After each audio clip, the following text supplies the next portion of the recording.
আপনার ফোন কি হ্যাং করে, গেম খেলতে ল্যাগ দেয়? তাহলে এই ভিডিওটি স্কিপ করবেন না। এই ভিডিওটি আপনার জন্যই। এই ভিডিওতে দেখাবো কিভাবে কয়েকটা সেটিং আর কয়েকটা নিয়ম মানলে আপনার ফোন মোটামুটি ভালোভাবে চলবে। ঠিক আছে, শুরু করা যাক।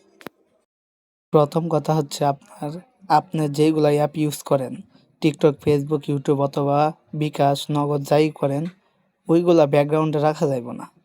এই যে আমার মতো এরকমভাবে ধরে, অথবা মাইস বাটন অথবা আপনার একবার টার্ন বাটন যেগুলো আছে ওইগুলোতে ধরে এরকমভাবে ডিলিট দিয়ে দিবেন সবগুলা। তারপরে মোবাইলটা একটু ফ্রি হবে আর কি, কিছুটা হইব, পুরোপুরি না, কিছুটা।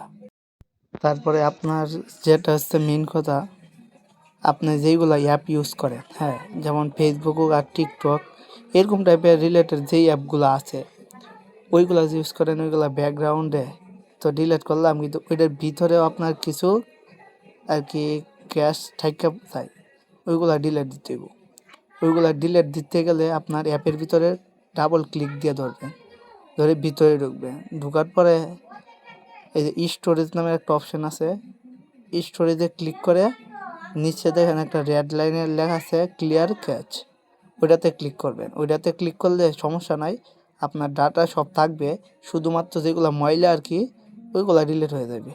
ঠিক আছে, দুইটা জিনিস বলি, যেমন আপনার ফোনে অযথা ভিডিও, ফটো অনেক কিছু তো আছে, টিকটকটা ডাউনলোড দেন, ফেসবুকতে, তারপরে আপনি হুদায় ভিডিও করেন, ওইগুলা ভিডিও রাখা যাইব না, ওইগুলা ভিডিও ডিলিট দিয়ে দিবেন।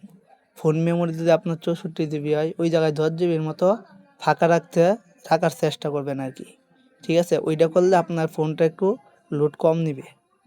তারপরে আপনার আরেকটা বিষয়, যেটা প্রত্যেক সপ্তাহে মিনিমাম একবার হইলেও রিস্টার্ট দিতে হবে ফোন।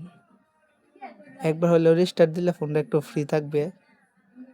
ঠিক আছে, এই ছিল আমাদের ভিডিও।